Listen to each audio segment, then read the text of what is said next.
This is J. Krishnamurti's second public talk in Bombay, 1982. May we continue with what we were talking about yesterday evening.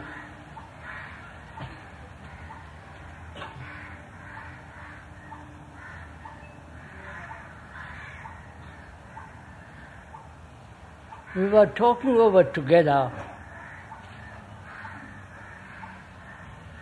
the activity of thought.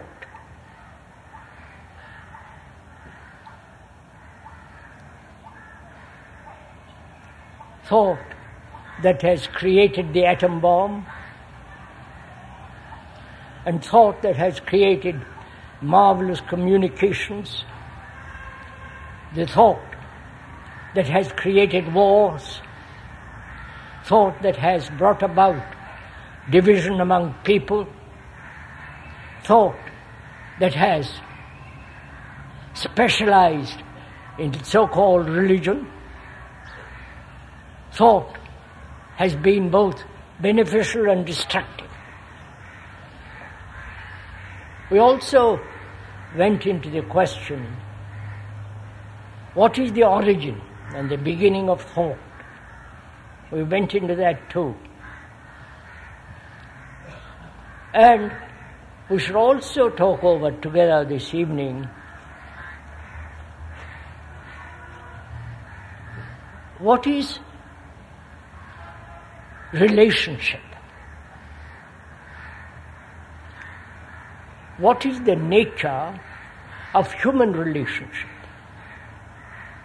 Because as we said yesterday, we are concerned with our daily life, not with some abstractions, not with some theories and speculative assertions, but rather look at things as they are, both at the outside world and the world in which we live inwardly. We talked about human consciousness and its content, which we shall go much further later on, and also we talked about together why human beings are what they are. Confused, seeking security,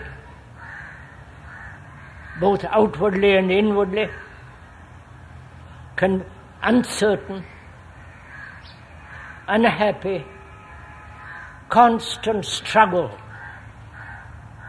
pain, suffering. That seems to be the lot of human beings. And that has continued for millennia upon millennia, thousands upon thousands of years. And human beings have not changed very much. They are modified somewhat, but they continue to live a life of conflict. And apparently, no one has been able to solve this problem,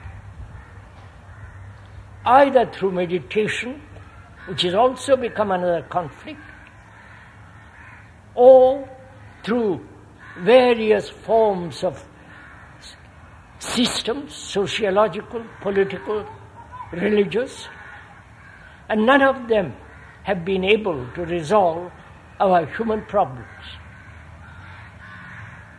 And we were asking yesterday, why, after these millennia, we are what we are? Shrunken human beings, both emotionally, intellectually, and of course, religiously.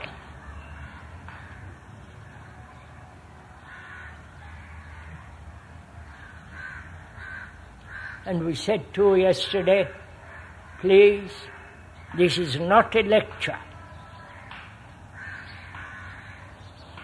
as it is generally understood. This is a conversation, a dialogue between two people, you and the speaker. They are talking over together their problems in friendly way, not asserting anything, not forcing each other to accept certain dogma, theory, or ideas. They're walking together down a lane crowded with trees and birds, and the beauty of the land around them. They are walking together as two good friends. That's our relationship between you and the speaker. He's not directing you. He's not leading you. He's not helping you.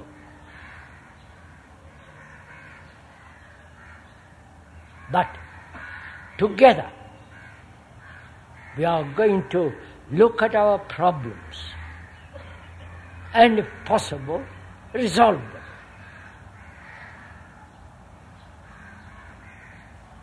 That's our relationship between you and the speaker. That he is not doing any kind of propaganda. He's not certainly your guru. Because one has to live one's life not dependent on another, politically, religiously, and so on. One has to have the strength, the vitality, the energy, the drive to live correctly, which we are going to discuss all these problems. Not only the problems of everyday life, but also the problems of fear, pleasure, pain, sorrow, love, compassion, and ultimately that problem of death. And at the end of the talk we are going to discuss together what is meditation. The speaker has purposely put meditation at the end, not at the beginning of his talks. Because unless you put your house in order, unless there is inwardly order, not confusion, not disorder, it's utterly meaningless to meditate, which we'll go into completely, thoroughly during all these 4 more talks left. So we are going to talk over together this evening the relationship between human beings, between a human being and nature, which is the relationship between yourself and the environment. The environment is not only the city, the town or the village you live in, but also the environment of nature. If you have no relationship with nature, you have no relationship with man.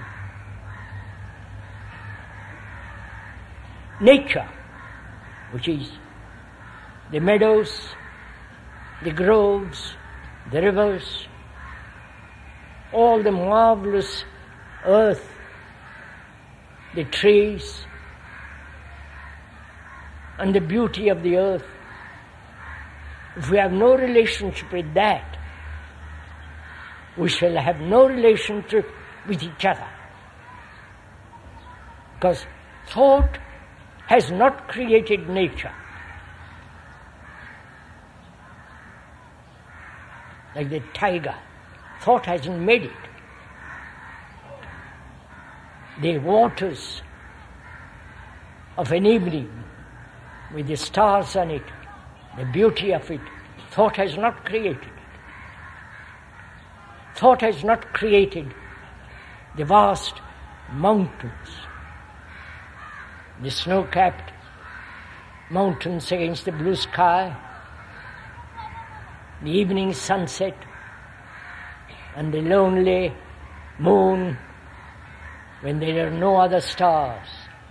So thought has not created nature.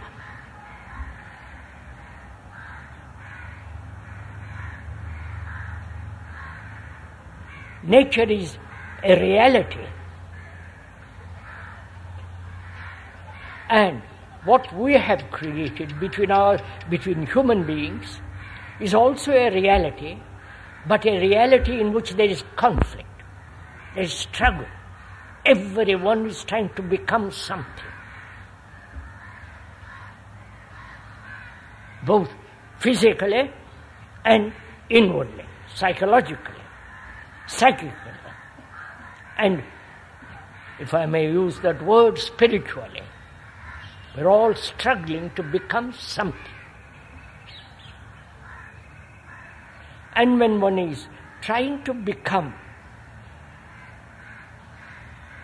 ambition, competition, trying to achieve some status politically or religiously, then you have no relationship with another, nor with nature. I doubt many of you who live in cities with all the crowds, noise, dirt, you know what you live in around environment. Probably you have not come across nature. But you have this marvelous sea.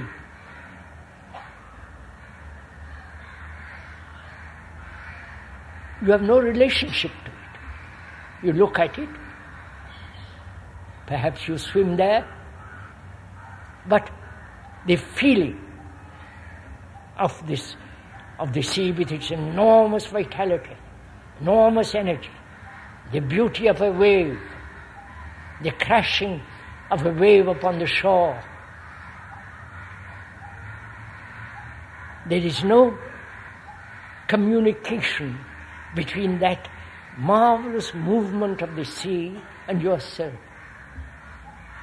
And if you have no relationship with that, how can you have relationship with another human being? If you don't perceive that, the sea, the quality of the water,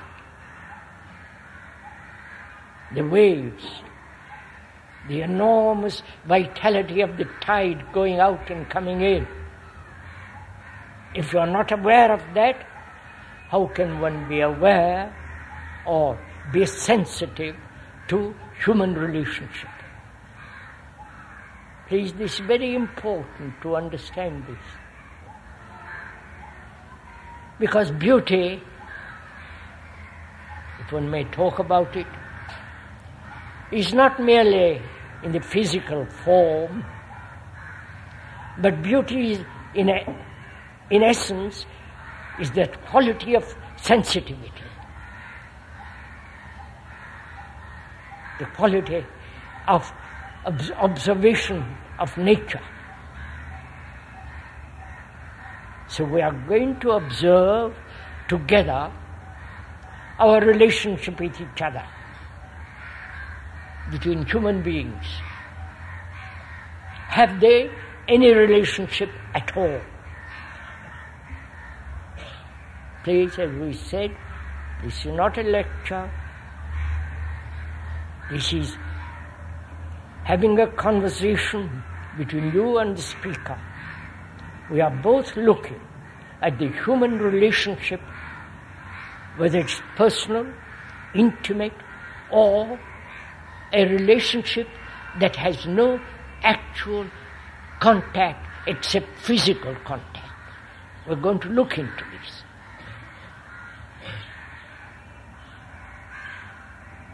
Because with our whole external world of society is based on human relationship. Society is not an abstraction. It's a fact that society is built or put together by thought, by human beings who are greedy, struggling, ambitious, competitive, aggressive, selfish, and so we have created a society out of our relationship with each other. This is a fact. It's not a theory. I hope we are understanding this question together. We want to change the society. The communists have tried it. There have been revolutions, physical, always physical, shedding a lot of blood and so on. We want to change society. All of us do, because it's corrupt, immoral, without any sense of human contact. And you cannot possibly change it unless our relationship with the other is completely, radically changed. Again, that's very obvious. But we always want to change the outer without changing the inner structure of the human mind. Right? Are we together in all this, or am I talking to myself?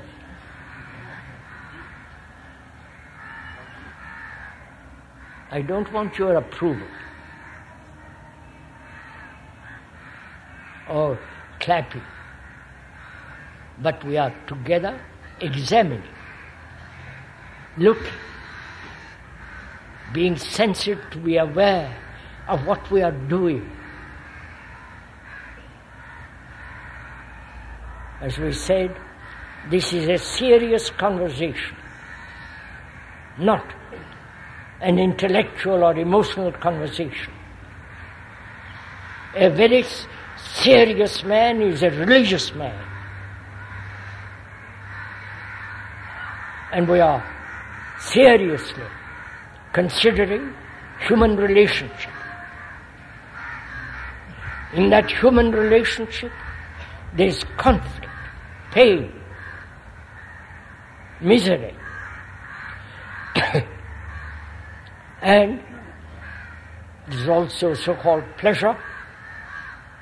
And we are going to look at all this problem, whether it is possible radically to change a relationship in which there is hardly any love.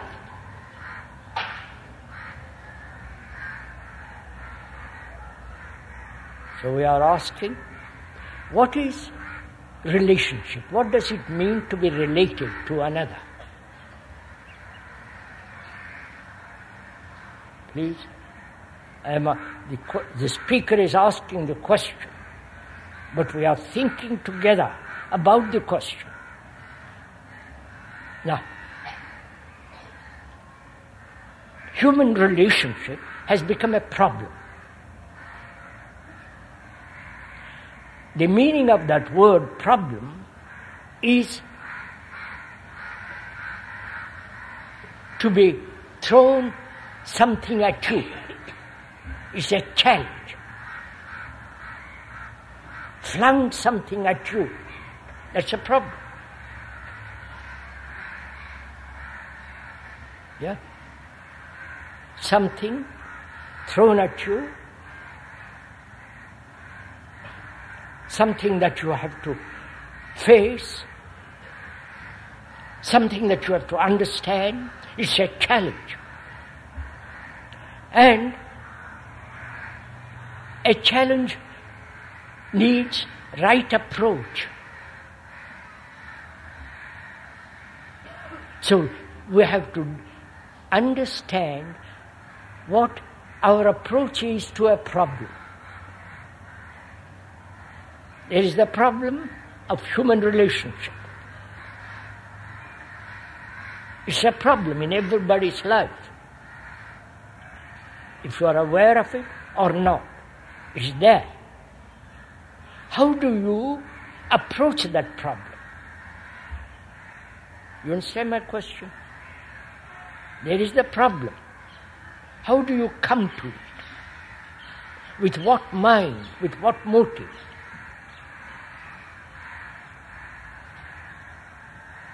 How do you approach it? How do you come closely into contact with the problem? Is the problem different from the observer who is examining the problem? You are following all this?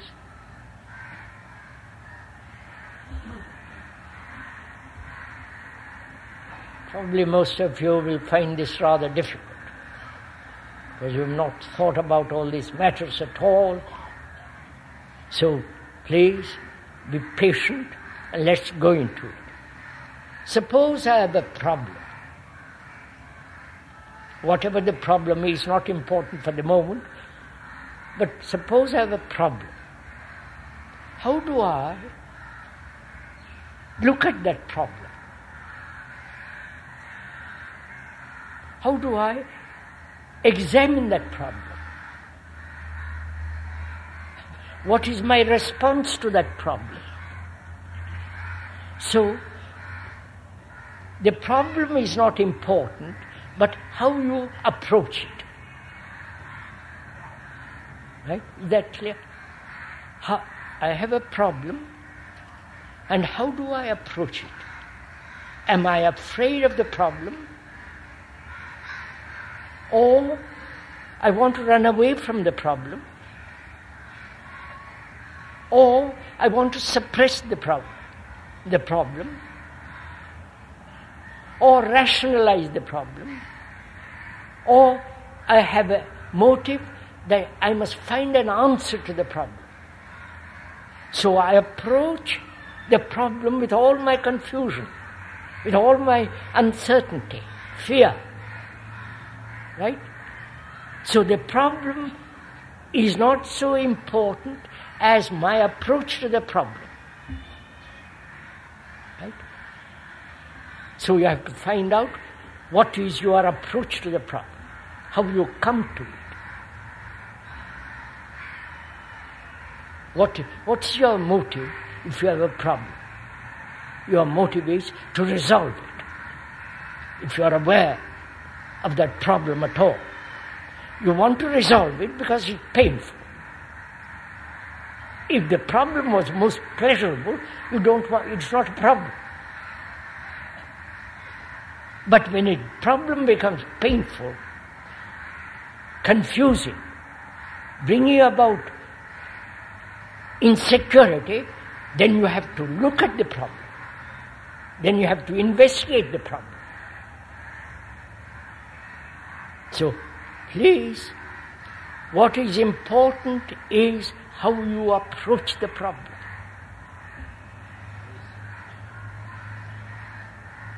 Please, sir, would you mind being quiet?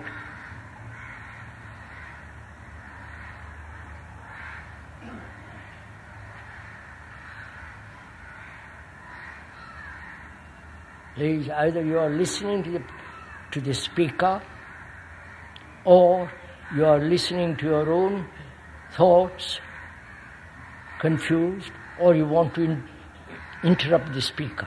So would you kindly listen to what he is saying?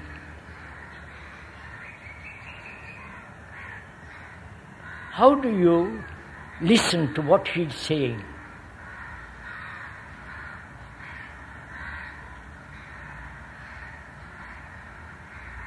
What is your reception?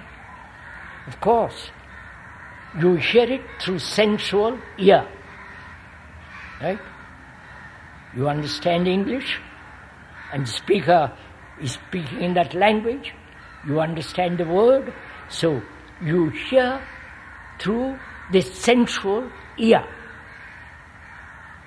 But also there is hearing beyond the word, beyond the verbal interpretation. To listen so that you immediately understand what he's talking about. That's the art of listening.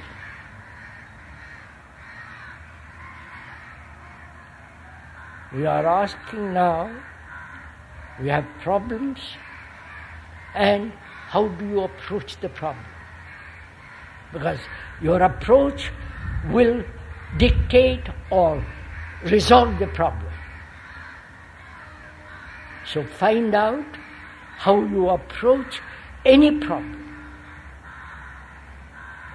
It's very simple. If it is a scientific problem, you approach it with all the knowledge you have and trying to discover further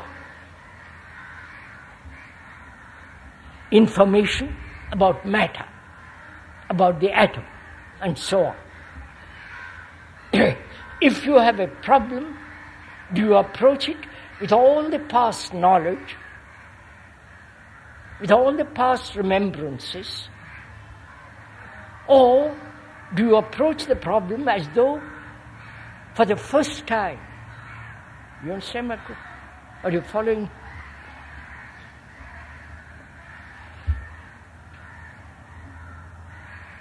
No, you are not. I see you are not following it.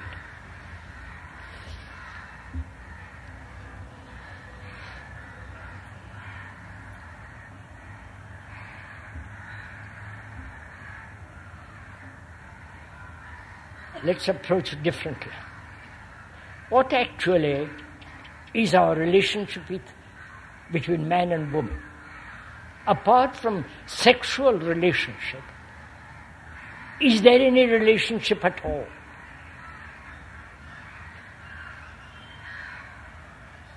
Or each one going separately, they're in their own way, never meeting except sexually.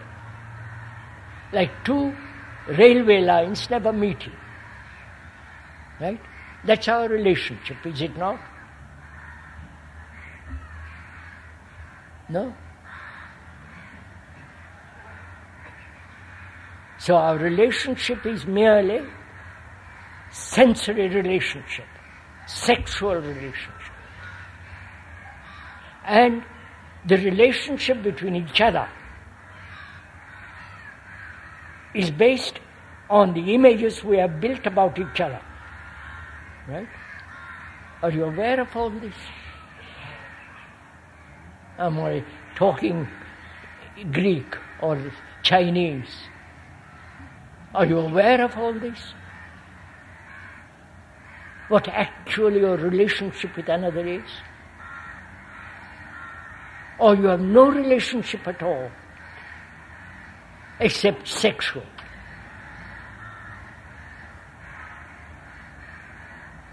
If you have no relationship with each other, which I'm afraid is the fact, then what is your life? Life is relationship. Without relationship, you cannot exist. But we have reduced that relationship to mere sensory responses.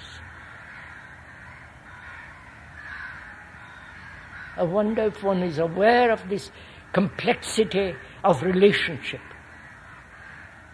You cannot escape from it by becoming a hermit, a sannyasi, a monk. You cannot escape from having human relationship. So we must examine very closely why human beings have lost not only relationship with nature, but also with each other. You understand? Why? as we pointed out yesterday, merely seeking the cause will not help bring about the resolution of the problem. You may find the cause. I'll show you the cause.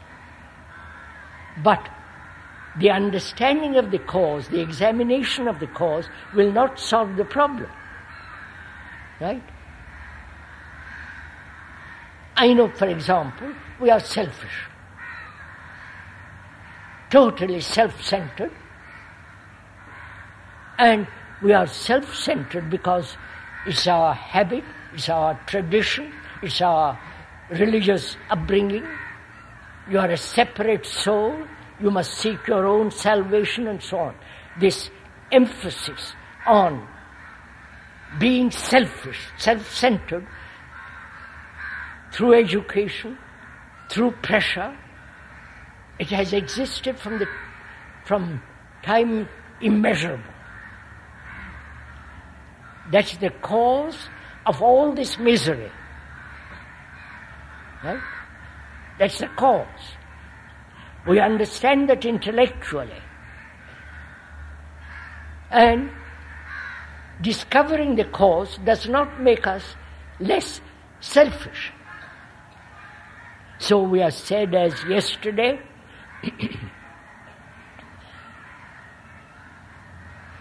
what is important is not the analytical process of discovering the cause, but remaining with the problem, which is we are selfish.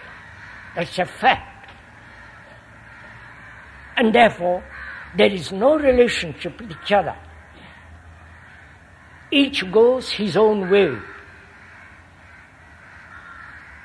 Divorces are multiplying in Europe and in America, and it is also coming here more and more. When women can earn their own livelihood, they walk out on men. So gradually, there is the world in which hardly any relationship with each other exists. So we become very callous, self-centered, pursuing our own way. That is, our way is to become something. Right? Become more rich, become the chief executive, or become the high priest, the archbishop, and so on. There is all this struggle to become something, which is essentially selfish. Now you've heard this, which we all know. When you hear such a statement, what's your reaction to it? Do you accept it and say, yes, what you say is absolutely so, and just let it go? Or you hear it, see the truth of it, and remain with that truth, so that it operates without your operating on selfishness. You understand what I'm saying? No.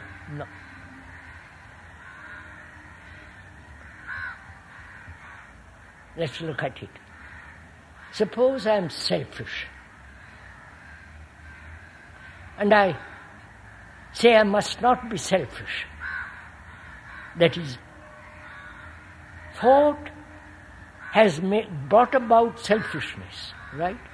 It has structured selfishness. So thought says, I must not be selfish. So there is conflict between the fact and what thought wants it to be, right? No, you're not in it. I don't know what's happened to all your minds. Come on, let's go into it. Suppose I am violent. We human beings are violent. Suppose I am violent. That's a fact. That is so. But I invent non-violence, which is non-fact. Right? I am violent. I do not know how to deal with it, what to do with it. I either indulge in it or try to understand it, try to go into it. And I think it will help me if I have the ideal of non-violence, which this country has been preaching endlessly, without any result. So,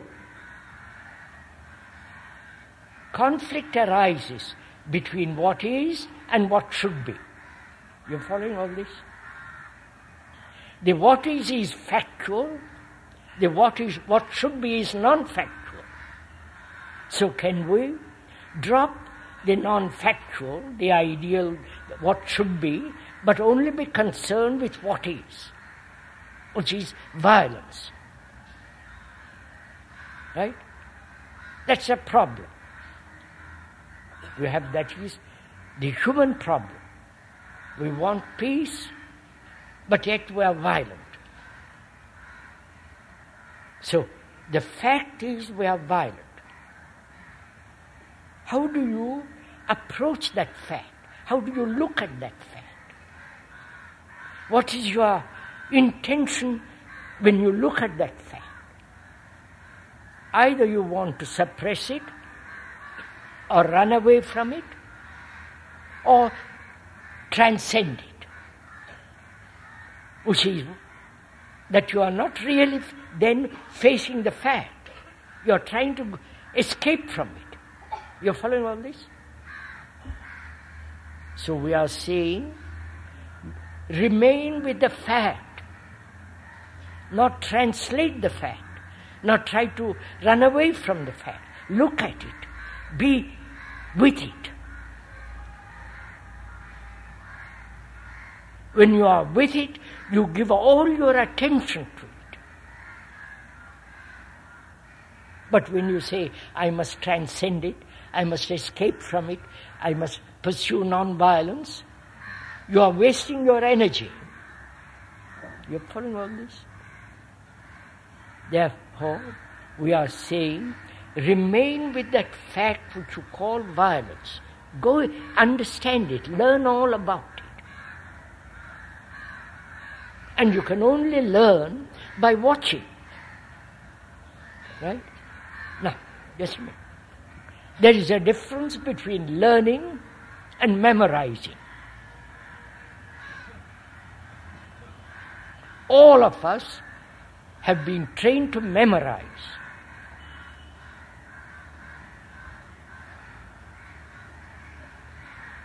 Whereas we are not learning. Learning is to observe and let what you observe tell its story.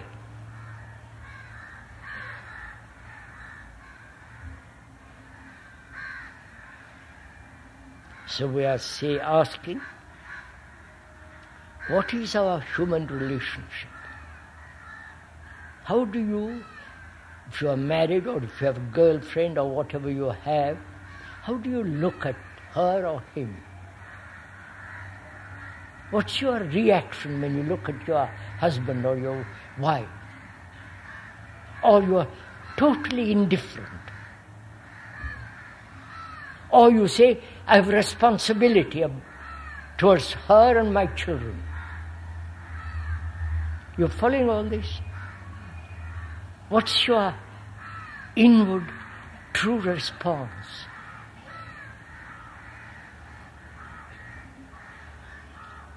Are you going your way and she's going her way? So you never meet. Because you are ambitious,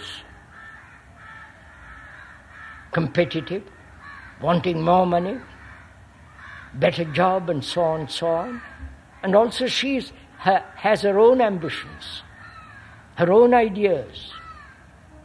So there is no relationship when two people are running parallel.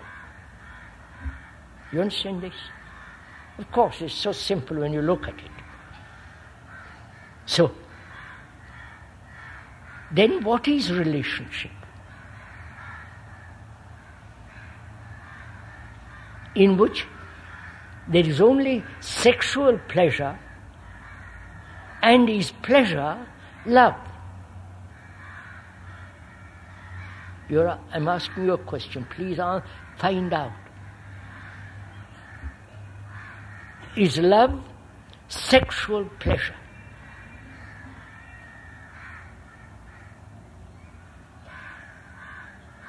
Is pleasure love?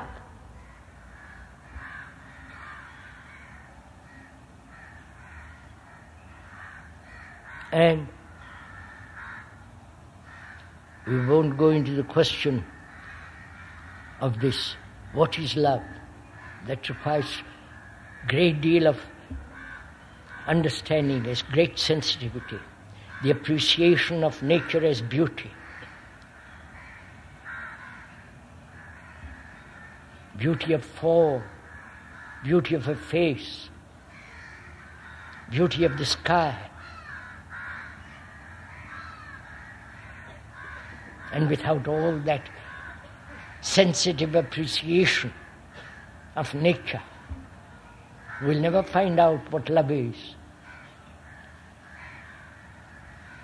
But if you have reduced life, the living in relationship, to sexual pleasure, and each person pursuing his own way, then you will have tremendous conflict, insupportable rebellion, which is going on in our life between man and woman.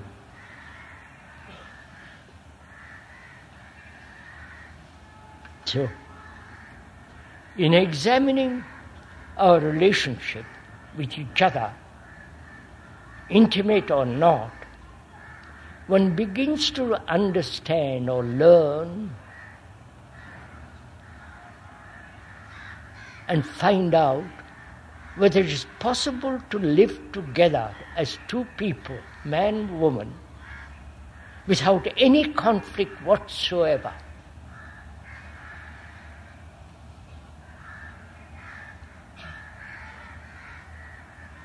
Being sensitive to each other, and yet no conflict whatsoever in that relationship. Is that possible?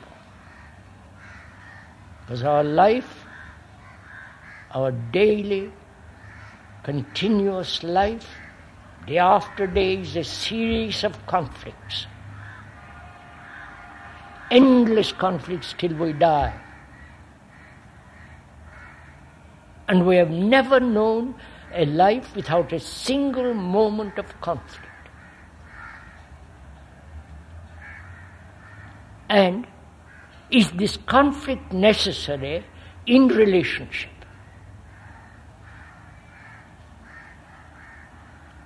That is, as long as you have an image about her and she has an image about you, there must be conflict. Right? You build an image about her or she about you through habit, through quarrels, through nagging, through encouraging. You are supporting each other through words, through flattery, through insult. All that is building an image about her and she about you. Right? This is what we are doing. Right, sirs? Now, as we asked yesterday, is it possible to live with another person, never having an image about each other? So learn about it. That is, I have an image about my wife. I'm not married, but suppose I have an image about my wife.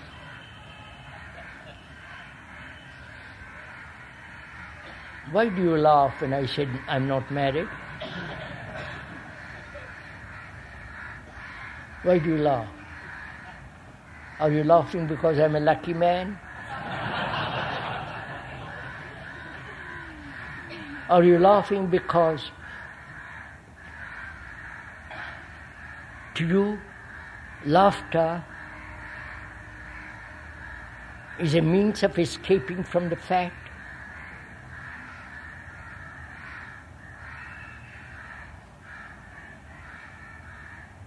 So please, we are talking about very, very serious things, about life, about our daily living.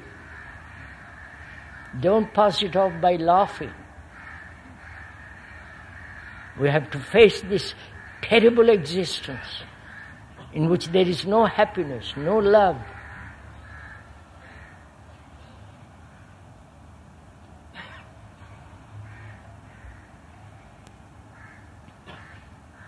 You see, sirs, one is deeply concerned, the speaker is deeply concerned with bringing about a transformation in the human mind. He is concerned. He feels his tremendous responsibility. And therefore he is talking about it. That as we are living now,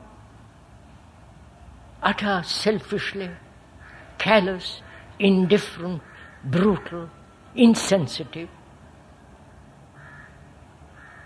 we are destroying each other.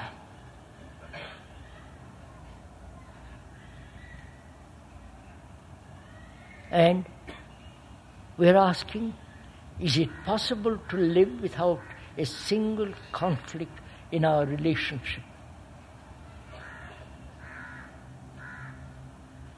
I say it is, the speaker says it's possible. Completely possible. Though he is not married.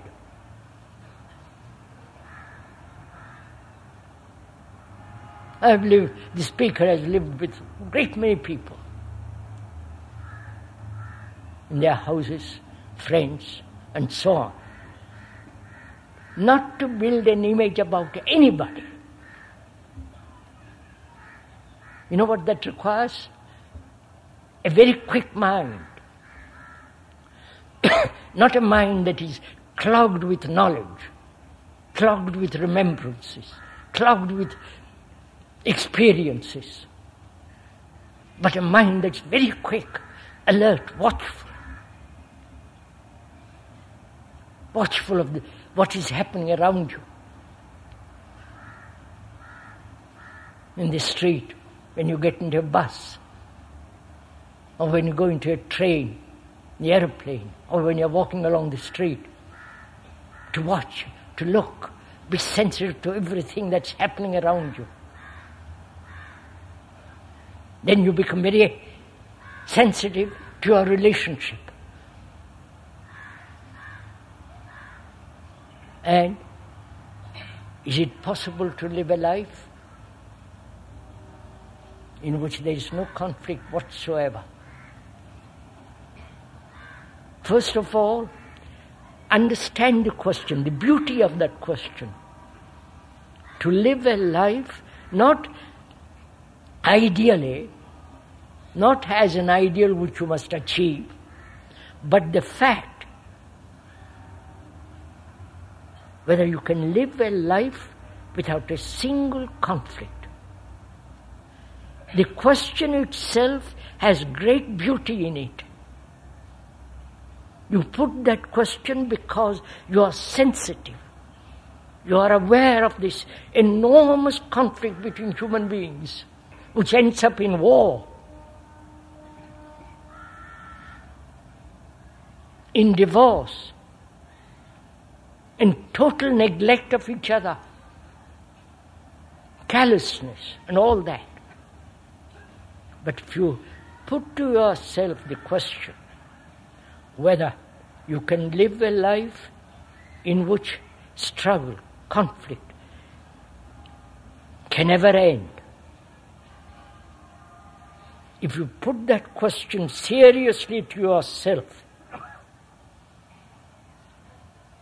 then that question will begin to evolve. The question itself will stir up great many problems. And you have to face those problems. And in facing them, there must be no motive, there must be no struggle to understand it. Look at it. Have you ever been to museums, some of you?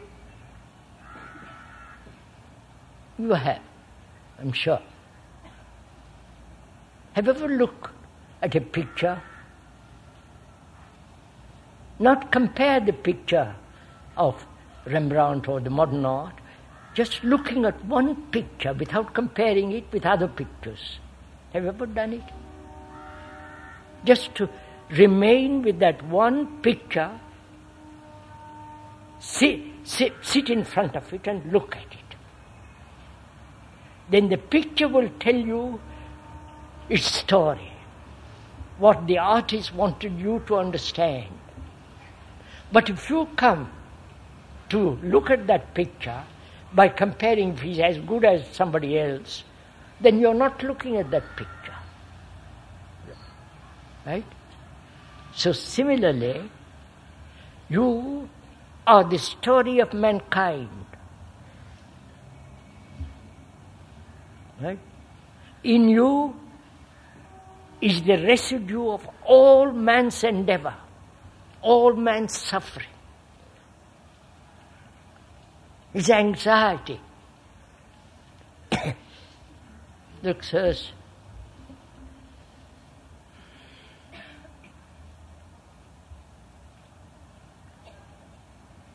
you as a human being is not alone. You are like the rest of mankind. You suffer.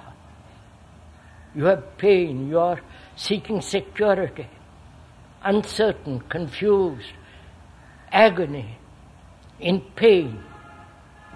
And so is the man in Europe, in America, or in Russia, or in China. So, there is a continuity of human suffering of which you are. You are the rest of mankind. You are the mankind.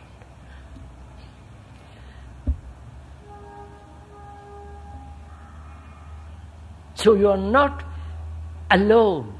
You are not in consciousness. As consciousness, something separate. You are the rest of mankind. You are not an individual.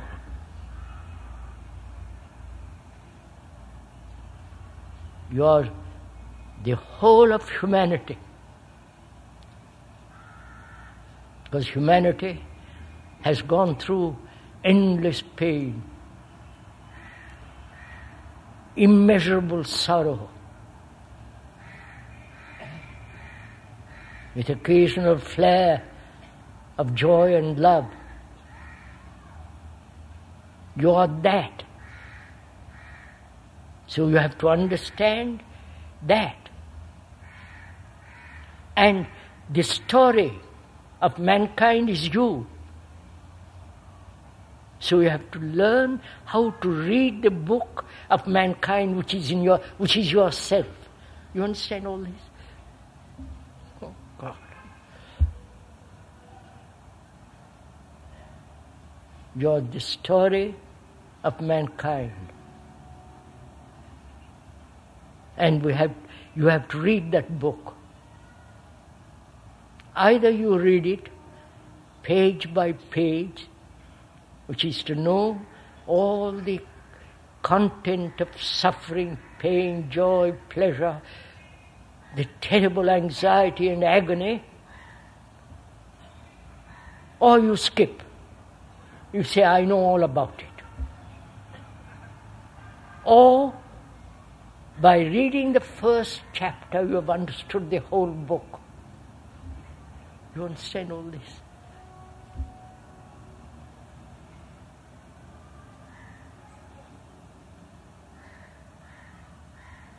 Sir?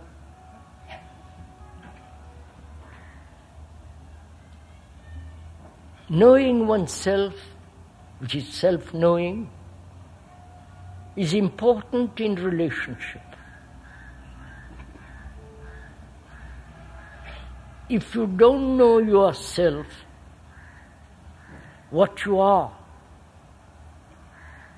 all your troubles, your anxieties, your uncertainties, desire for security, if you don't understand all that, how can you understand your wife or your husband?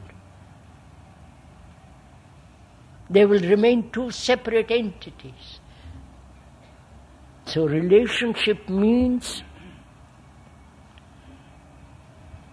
not only physical contact, which is sexual, but having no image about each other.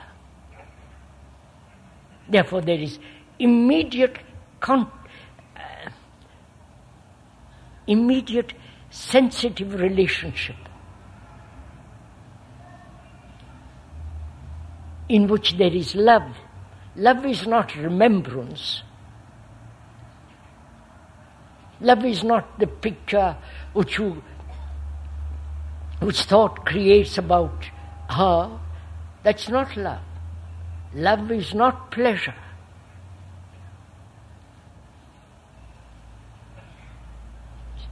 I wonder if you understand all this. So, sirs, it's important to understand the nature and the structure of relationship. To change this corrupt society, you must change yourself radically.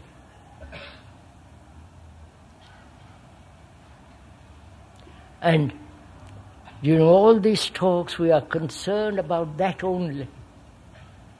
To bring about a mutation in the very mind, in the very cells of the brain.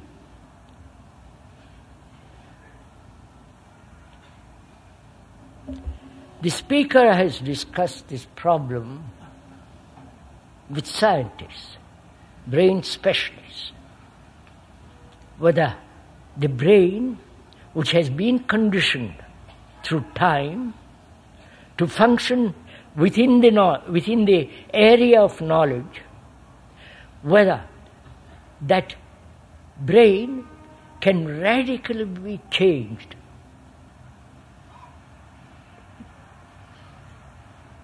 And it can radically be changed when there is a total insight into the whole human problem.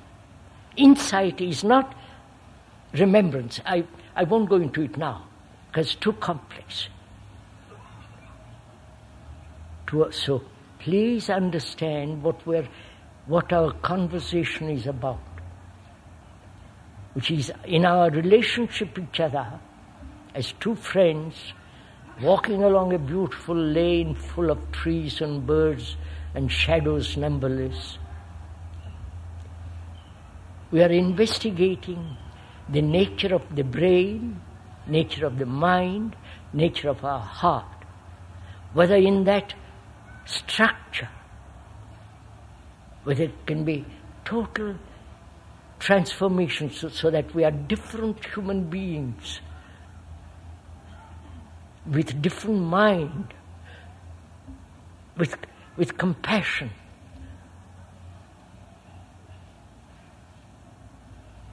So please, do become serious sometime. Not just during the talk, but be serious through life. To be really profoundly serious is to be religious. Not the religion of going to temples, doing puja and all that kind of stuff. That's not religion. The man who is diligent in his seriousness, that man is a truly religious man.